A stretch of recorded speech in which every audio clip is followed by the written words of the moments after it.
नमस्कार दोस्तों। आज हम पढ़ने वाले हैं मटेरियल कंट्रोलर एंड मैनेजमेंट में 6 मॉड्यूल को हम शुरू करने वाले हैं, जिसमें हम पढ़ेंगे warehouse design and management के वेयर हाउस के डिज़ाइन और मैनेजमेंट के बारे में हम पढ़ने वाले हैं। कैसे हम वेयर हाउस को डिज़ाइन करते हैं और कैसे उसका मैनेजमेंट करते हैं। तो अगर वेयर हाउस के डिज़ाइन एंड मैनेजमेंट की हम बात करें तो वेयर हाउस क्या होता है। जैसे आप स्क्रीन के ऊपर देख पा रहे होंगे, वेयर हाउस एक ऐसा हाउस जिसके बीच में हम अपनी इन्वेंट्री को स्टोर करते हैं। मतलब क्या है? मतलब सीधी सी बातों में अगर हम बात करें कि बहुत बड़े लेवल के ऊपर जब हम चीज़ों को खरीदते हैं, परचेज करते हैं, तो उनको स्टोर करने के लिए हमारे पास क्या रहता है? हमारे पास एक बड़ा सा घर रहता है।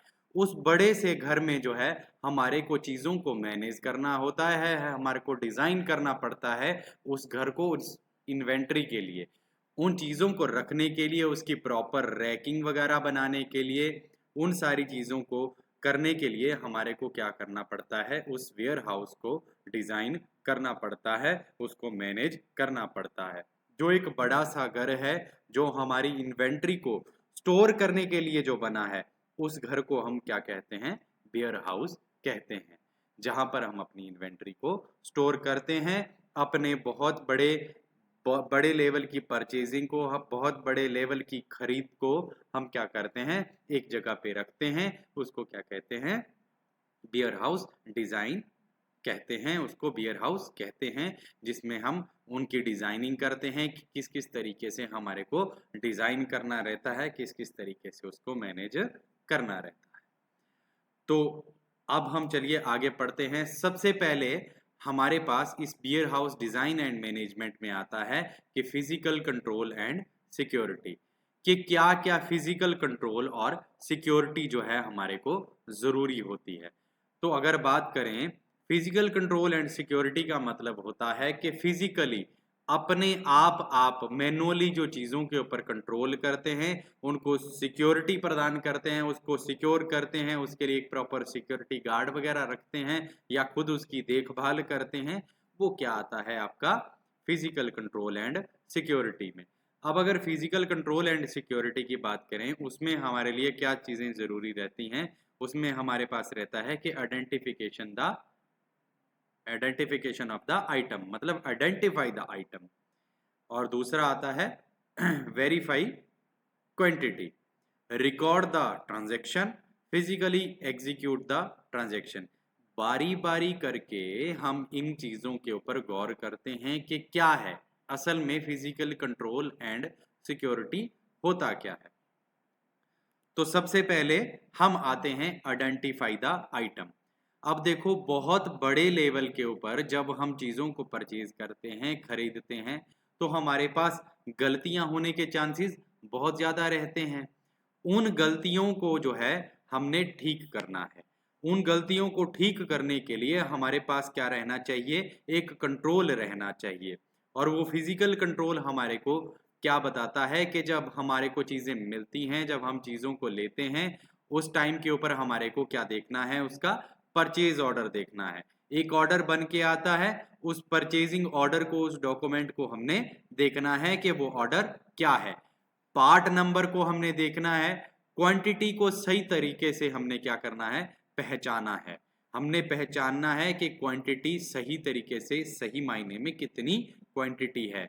सामान जब स्टोर किया जाता है तो उसकी लोकेशन को सही तौर पर स्पेसिफाई जो है वो किया जाना चाहिए। हमारे को ये पता रहना चाहिए कि लोकेशन जो है, हमारी जो लोकेशन रहने वाली है, उस प्रॉपर पर्टिकुलर आइटम को, उस इन्वेंट्री को हम किस लोकेशन के ऊपर स्टोर करेंगे, कितनी नंबर ऑफ उसमें क्वांटिटी है, मतलब वो इन्वेंट्री कितनी है।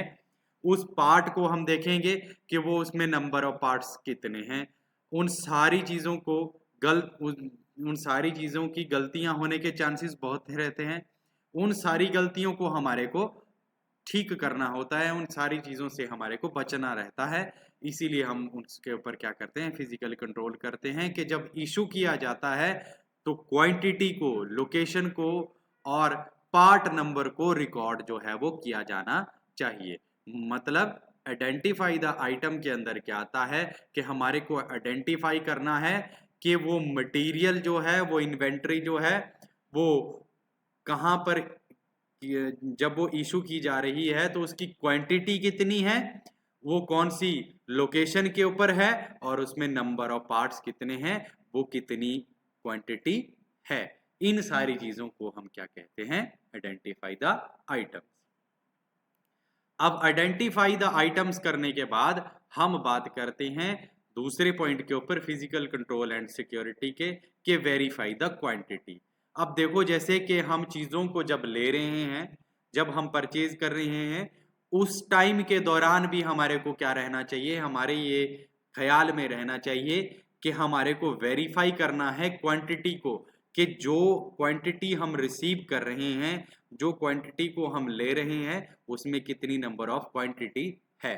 क्योंकि गलती तो पैकिंग करते टाइम भी हो सकती है, गलती तो जब ऑर्डर की डिलीवरी हो रही है उस टाइम पे भी हो सकती है, मैनेजमेंट टीम से भी हो सकती है।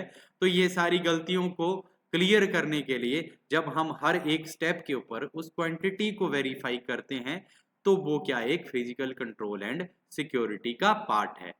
मतलब वेयर हाउस में लेने से पहले हम क्वांटिटी को वेरीफाई करेंगे कि नंबर ऑफ द क्वांटिटी कितनी है, या उसका वेट कितना है, जिस क्वांटिटी को हम मेजर करते हैं उसके वेट में उसका वेट कितना है, उसको मेजर कर सकते हैं। या हम कुछ स्टैंडर्ड साइज के कंटेनर भी होते हैं जिनका यूज हम काउंटिंग वगैरह करने के लिए कर सकते हैं। इन सारी चीजों की क्वांटिटी को वेरीफाई करने के लिए हम कर सकते हैं। तो ये आता है आपका फिजिकल कंट्रोल एंड सिक्योरिटी के वेरीफाई क्वांटिटी के अंदर। चलिए अब आगे बढ़ते हैं हम। उसके बाद हम बात करते हैं कि हमारे पास record the transaction.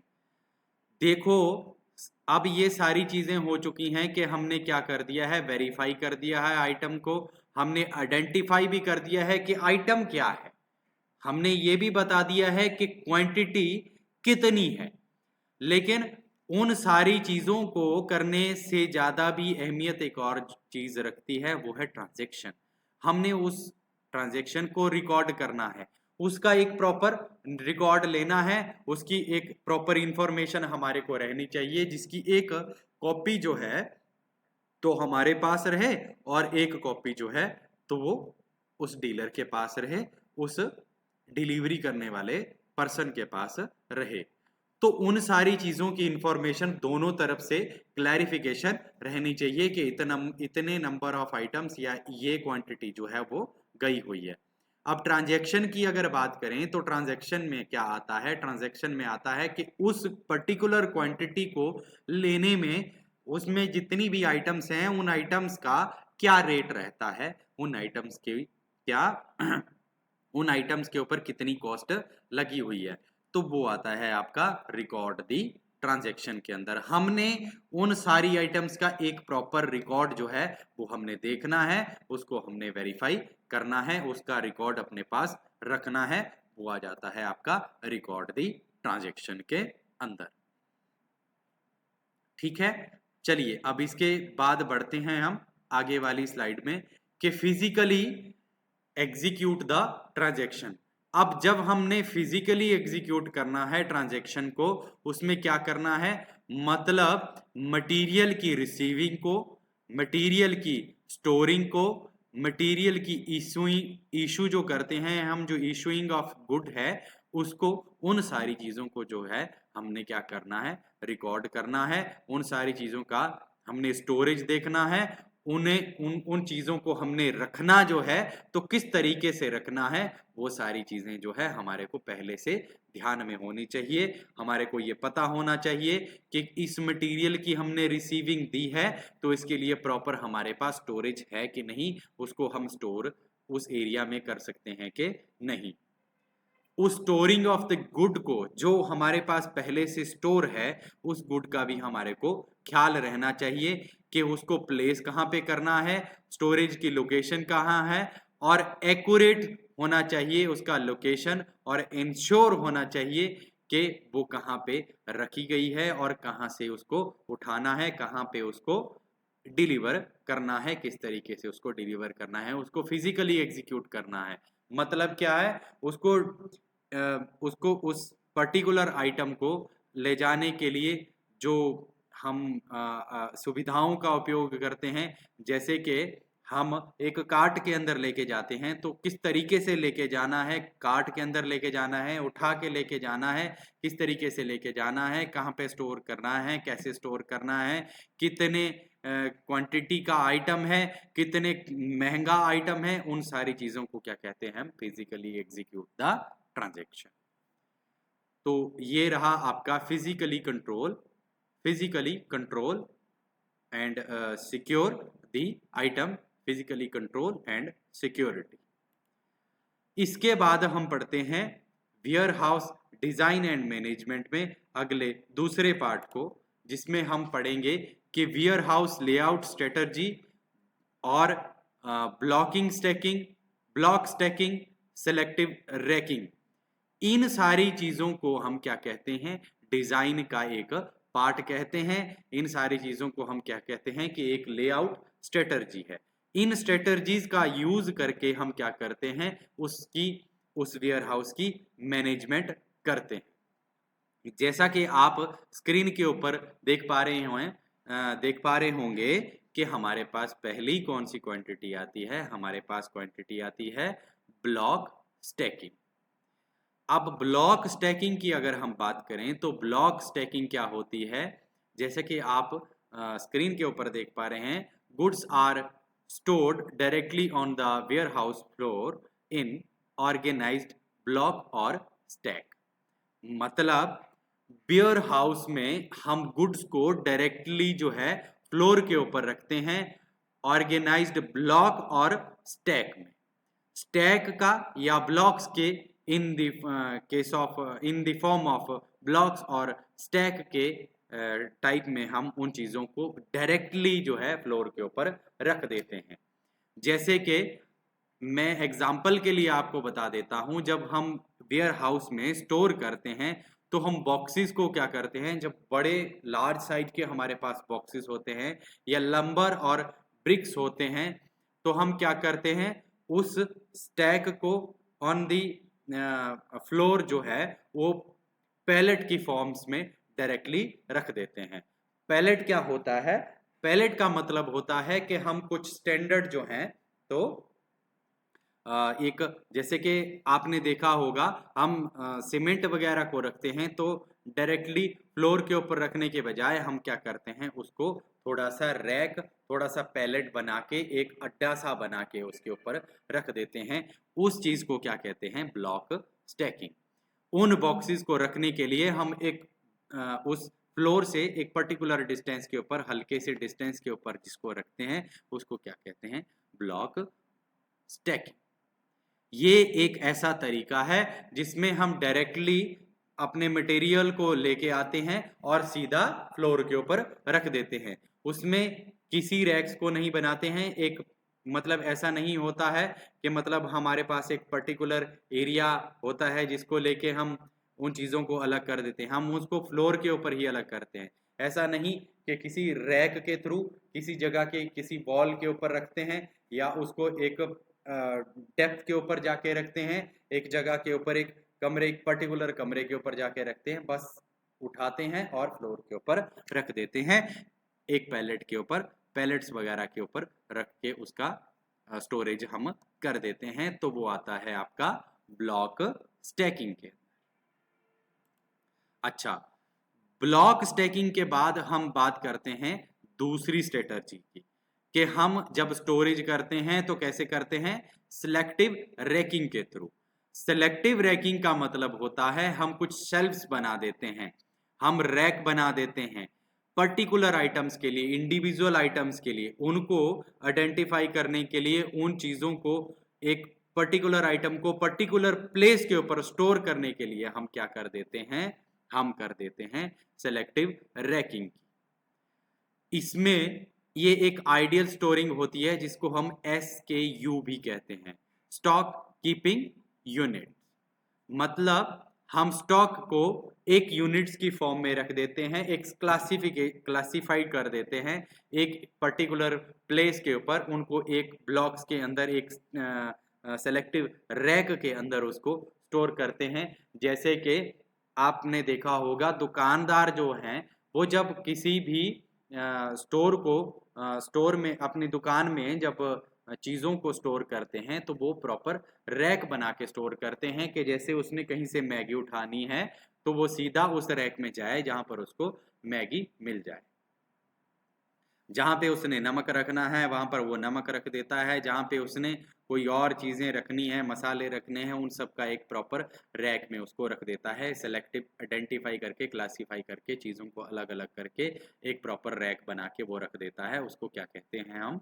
Selective ranking कहते हैं। तो ये थी हमारी दूसरी स्ट्रेटजी, जिसको हम रैक बना के जो है अपने वेयर हाउस में रख देते हैं। उसके बाद हमारे पास जो स्ट्रेटजी आती है वो होती है ड्राइव इन और ड्राइव थ्रू रैकिंग। मतलब क्या है? इस स्ट्रेटजीज के अंदर हम क्या करते हैं, हम एक प्रॉपर डीप लेन्स के अंदर जो है वो चीज़ों को स्टोर करते हैं, जिसमें हम एक एंड से जो है वो ड्राइव इन करते हैं और दूसरे इन से जो है वह ड्राइव आउट करते हैं। मतलब एक एंड से जो है हम चीज़ों को डालते हैं और दूसरी चीज़ से हम दूसरे एक एंट्री रखी होती है और दूसरी साइड में हमने क्या रखी होती है? एग्जिट रखी होती है। एक साइड से हम चीज़ों को रखते हैं और दूसरी साइड से हम चीज़ों को निकाल लेते हैं। इसका यूज क्या होता है? ये मैक्सिमाइज कर देता है आपकी स्टोरेज डेंसिटी को और एलिमिनेट कर देता है आपकी नीड फॉर एशलेस बिटवीन रैक्स। मतलब क्या होता है कि ये हमारी स्टोरेज को बढ़ा देता है और कुछ चीज़ों को एलिमिनेट कर देता है कि हमारे पास रैक्स की कमी ना हो। अगर हम प्रॉपर रैक्स के अंदर उन चीज़ों को रखते हैं तो हमारे को दिक्कत होती है, लेकिन हम डीप रैक्स बनाते हैं, हम कुछ डीप लेन्स बनाते हैं, उन डीप लेन्स के अंदर हम ज़्यादा मटेरियल को जो है वो स्टोर कर देते हैं। जैसे कि एक cold storage warehouse storing में हम फ्रोजन फूड्स को जब स्टोर करते हैं तो हम डीप लेन्स का यूज करते हैं और उसको हम स्टोर करते हैं। तो ये रहा आपका ड्राइव इन और ड्राइव आउट या ड्राइव थ्रू रैकिंग। तो मतलब एक डीप रैकिंग्स का जो है हम यूज करते हैं तो उसको क्या कहते हैं हम? ड्राइव इन और ड्राइव थ्रू कहते हैं। चलिए इसके बाद हम तीसरे पार्ट के ऊपर आते हैं। तो उसमें जैसे कि हमने पढ़ा, पहले हमारे पास आया एक स्ट्रेटजी का नाम जिसका नाम था ब्लॉक स्टैकिंग, फिर उसके बाद आया सिलेक्टिव रैकिंग। हमने ब्लॉक स्टैकिंग कर दिया, हमने सिलेक्टिव रैकिंग भी पढ़ लिया, ड्राइव इन ड्राइव थ्रू रैकिंग्स हमने पढ़ लिया। अब इसके बाद हम पढ़ने वाले हैं फ्लो रैकिंग को या ग्रेविटी फ्लो को। अब इसमें क्या होता है? इसमें जैसे कि मैंने आपको पहले पढ़ाया है, फीफो का हम इसमें यूज करते हैं, फर्स्ट इन फर्स्ट आउट। जैसे कि फ्लो रैकिंग का मतलब होता है कि हम क्या करते हैं, जैसे कि आपने सब्जी बेचने वाली रैकिंग देखी होगी। सब्जी बेचने वाले अपनी रैकिंग को किस तरीके से बनाते हैं? कुछ इस तरीके से उन्होंने इंक्लाइंड सा रैकिंग बनाई होती है, जिसमें वो क्या करते हैं, कुछ पर्टिकुलर आइटम्स को वो पीछे रखते हैं, उनको पीछे वाले रैक में स्टोर करते हैं, और जो चीज़ें बिकने वाली होती हैं, जिन चीज़ों के ऊपर उनकी नज़र रहनी चाहिए, जो उनको आउट करनी होती हैं, उनको वो आगे रखते हैं। उस रैकिंग का जो है हम यूज़ करते हैं, उसको क्या कहते हैं हम? फ्लो रैकिंग कहते हैं, जिसमें हम कुछ इंक्लाइंड जो है तो रैकिंग का हम यूज़ करते हैं, उसको कहते हैं हम फ्लो रैकिंग। ठीक है, तो ये थी हमारी कुछ strategy, warehouse layout strategy. इसके बाद हम बात करते हैं वेयर हाउस ऑटोमेशन टेक्नोलॉजीज की। वेयर हाउस ऑटोमेशन टेक्नोलॉजीज का मतलब होता है कि हम क्या मशीन्स जो हैं क्या ऑटोमेशन, क्या गाड़ियां, ऑटोमेशन मतलब कि गाड़ियों का यूज करते हैं, रोबोटिक का यूज करते हैं, हम क्या करते हैं, ऑटोमेटिक गाइड व्हीकल का यूज करते हैं, या कन्वेयर्स का यूज करते हैं अपने वेयर हाउस की मैनेजमेंट करने के लिए, उन चीजों को एक जगह से दूसरी जगह पे रखने के लिए या एक जगह से निकालने के लिए दूसरी जगह पे भेजने के लिए हम क्या करते हैं, इन सारी चीजों का यूज करते हैं, इन पर्टिकुलर मशीन्स का यूज करते हैं। तो सबसे पहले हम किसकी बात करते हैं, सबसे पहले हम बात करते हैं कन्वेयर्स की। तो अगर हम कन्वेयर्स की बात करें तो कन्वेयर्स, जैसे कि आप डायग्राम में कुछ देख पा रहे होंगे, ये आपका कन्वेयर होता है। कन्वेयर्स कन्वेयर्स ऐसे होते हैं जैसे कि आपने देखा होगा आपके जैसे कि मेट्रो स्टेशन के ऊपर आपने देखा होगा वो कन्वेयर्स ही लगे होते हैं, जो जिसमें आप क्या करते हैं, आपके बैगों की इंस्पेक्शन के लिए आपकी एंट्री के ऊपर जो है वो कन्वेयर्स लगाए होते हैं। वो कन्वेयर्स क्या करते हैं, वो बेल्ट बेल्ट होते हैं, उनमें नीचे रोलर्स लगे होते हैं। वो रोलर्स क्या करते हैं, बेल्ट के थ्रू आपके मटेरियल को एक जगह से दूसरी जगह पे भेजते हैं। वैसे ही जब हमारे को एक जगह से दूसरी जगह पे कहीं पे दूर पे जाके उसको मटेरियल को छोड़ना है, हमने अपनी लेबर को कम करना है, तो हम क्या करते हैं, बेल्ट्स का यूज कर देते हैं, हम कन्वेयर का यूज कर देते हैं। जैसे कि डायग्राम के ऊपर आप देख पा रहे होंगे, ये मटेरियल जो है, इस मटेरियल को हमने बेल्ट के ऊपर रखा है, वो एक जगह से दूसरी जगह पे वो चला जाएगा। इसमें हमारा एफर्ट जो है, हमारे को टीम की जो है वो कम जरूरत रहती है, तो उसे हम क्या कहते हैं, कन्वेयर कहते हैं। अच्छा, तो कन्वेयर का यूज करने के बाद, ये इस ऑटोमेशन टेक्नोलॉजी का यूज करने के बाद हमारे पास एक और टेक्नोलॉजी आती है जिसका नाम है ऑटोमेटेड गाइड व्हीकल। ऑटोमेटेड जो गाइड व्हीकल होती है, ऑटोमेटेड गाइड व्हीकल कुछ इस तरीके से व्हीकल होती है कि वो ऑटोमेटिकली जो है वो चीजों को जो है एक जगह से ऑटोमेटिकली जो है वो चीजों को अपने आप प्लेस कर देती है, एक जगह से दूसरी जगह को जो है वो भेज देती है, ट्रांसपोर्ट कर देती है। उसको हम क्या कहते हैं, ऑटोमेटेड गाइड व्हीकल। उसमें क्या होता है, उसमें हमारे पास ऐसा होता है कि हम रिमोट के थ्रू या कोडिंग्स के थ्रू जो है इन व्हीकल्स को जो है वो गाइड करते हैं। उसमें एक प्रॉपर कोडिंग होती है कि इस व्हीकल का काम है इस जगह से एक जगह से दूसरी जगह को इस मटेरियल को लेके जाना, वो उसको एक जगह से उठाएगा और दूसरी जगह के ऊपर ऑटोमेटिकली वो उस फंक्शन के ऊपर काम करता रहेगा। ये काम करता है आपका ऑटोमेटेड गाइड व्हीकल। ठीक है, तो इसके बाद हम पढ़ते हैं रोबोटिक। ऑटोमेटेड गाइड व्हीकल जो है वो फॉरेन कंट्रीज में हम ज्यादा यूज करते हैं।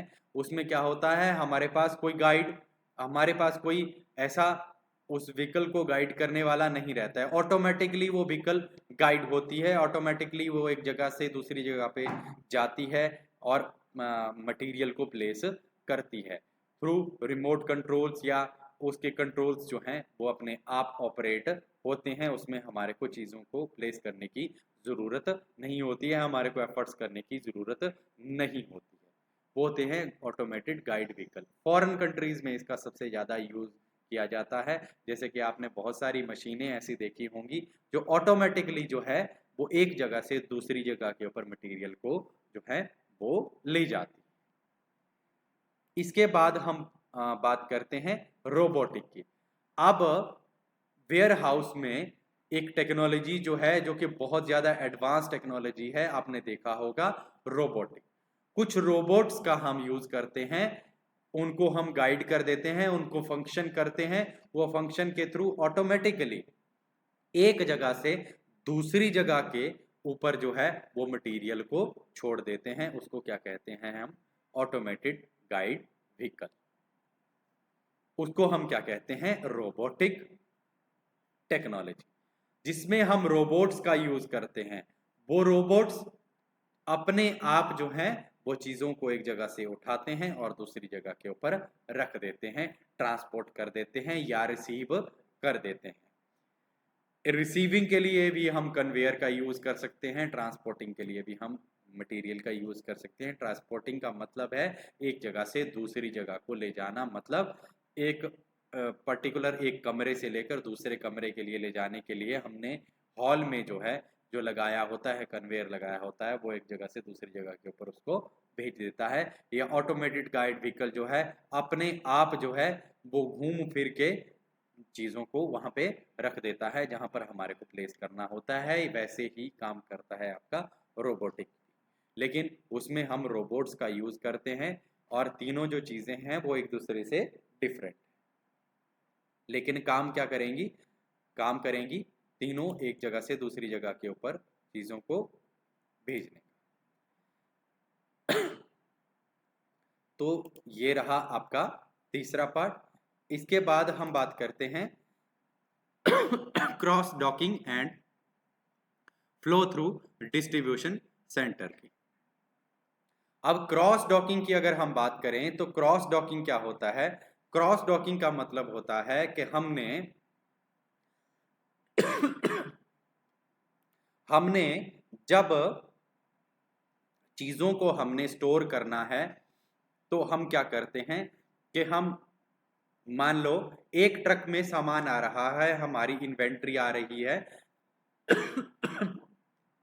तो हम क्या करते हैं, उसको एक जगह से जब हमारे ट्रक में वो आ रहा है तो हम उसको उठाते हैं और क्या करते हैं सॉरी, हम उसको एक जगह से उठाते हैं और दूसरी जगह के ऊपर उसको उसी ट्रक में से उठा के प्लेस कर देते हैं, डायरेक्टली स्टोर कर देते हैं। मतलब ट्रक में से उठा के हम क्या करते हैं एक जगह से दूसरी जगह को भेज देते हैं, उसको स्टोर नहीं करते हैं।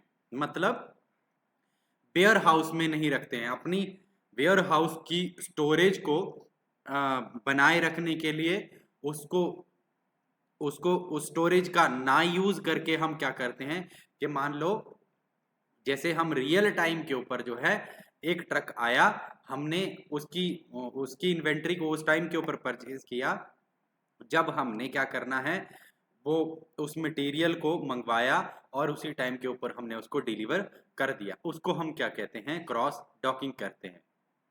क्रॉस डॉकिंग का मतलब होता है कि बड़े बड़े कंटेनर में या ट्रक में जो मटेरियल हमारे पास आएगा उसको इमीडिएटली जो है आउटबाउंड कर देते हैं किसी दूसरे ट्रक या कंटेनर के अंदर जिसमें हमारे को स्टोरेज नहीं करना पड़ती, उसको क्या कहते हैं, हम क्रॉस डॉकिंग कहते हैं।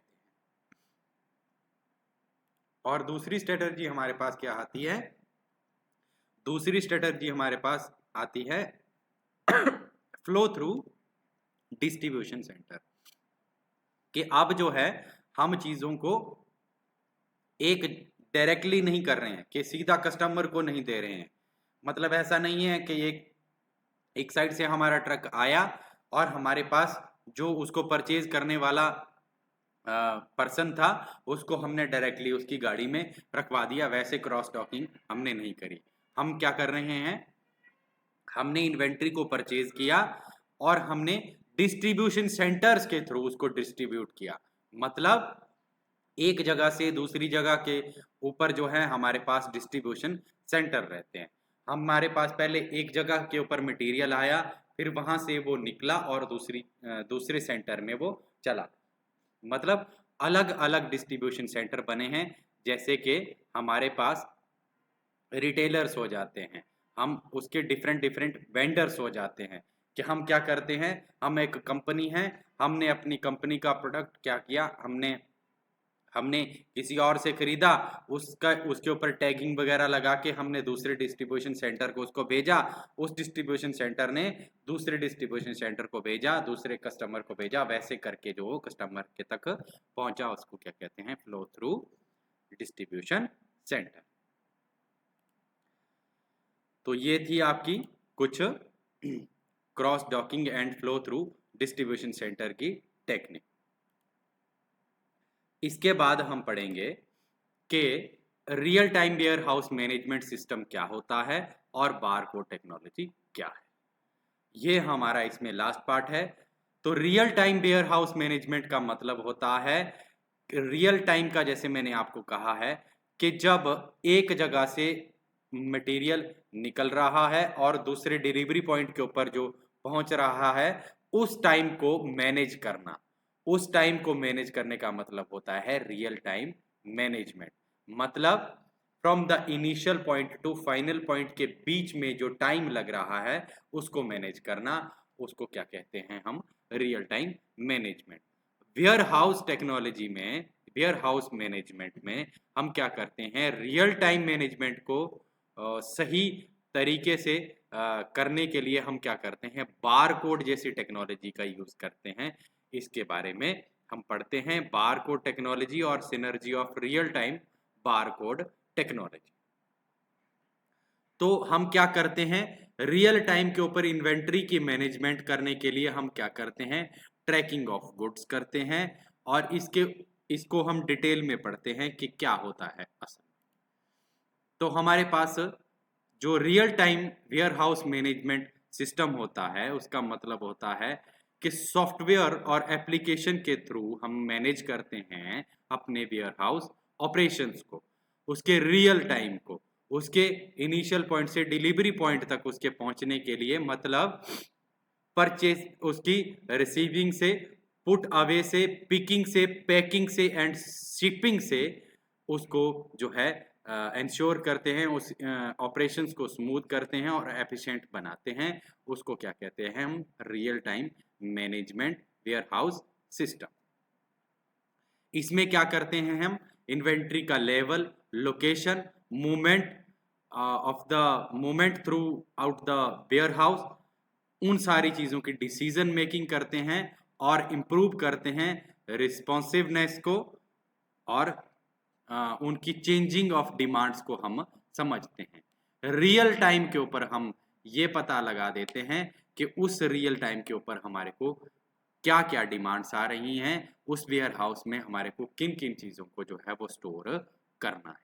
उस सॉफ्टवेयर एप्लीकेशंस के थ्रू जो है हम उन चीज़ों को मैनेज कर सकते हैं, उसे क्या कहते हैं हम, real time warehouse management system. अब आते हैं हम बारकोड टेक्नोलॉजीज में। जैसे कि आपने प्रोडक्ट्स के ऊपर देखा होगा बारकोड का हम यूज करते हैं।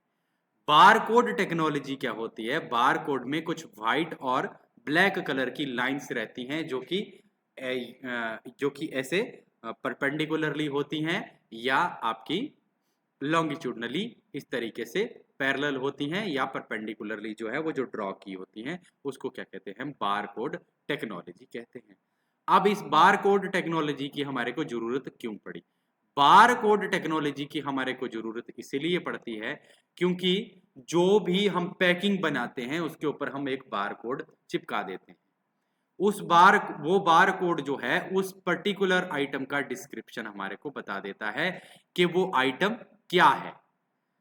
उस बार कोड के थ्रू हम क्या कर सकते हैं, उस पर्टिकुलर मटेरियल को, उस इन्वेंट्री को ट्रैक भी कर सकते हैं कि वो किस जगह के ऊपर पहुंची है। उसका बार कोड जो है हम उस लोकेशन का बार कोड है जो हम यूज कर सकते हैं, उस सेंटर का बार कोड हम यूज कर सकते हैं जिसके थ्रू वो लोकेट हो जाती है, जिसके थ्रू वो ट्रैक हो जाती है।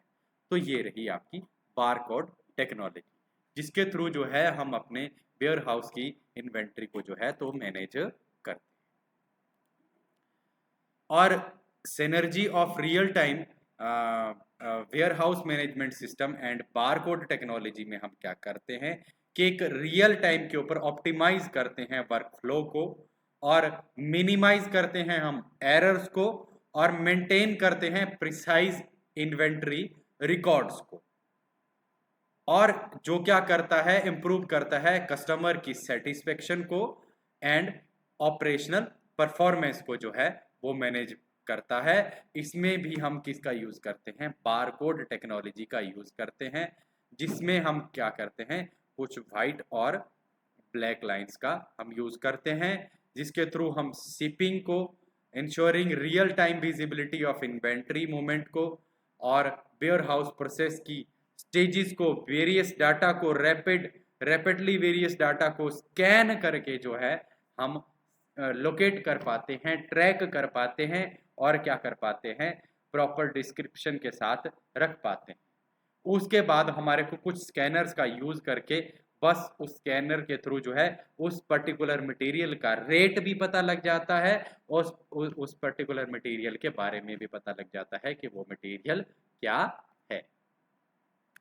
तो ये था आपका warehouse design and management system. आज के लिए इतना ही, मिलते हैं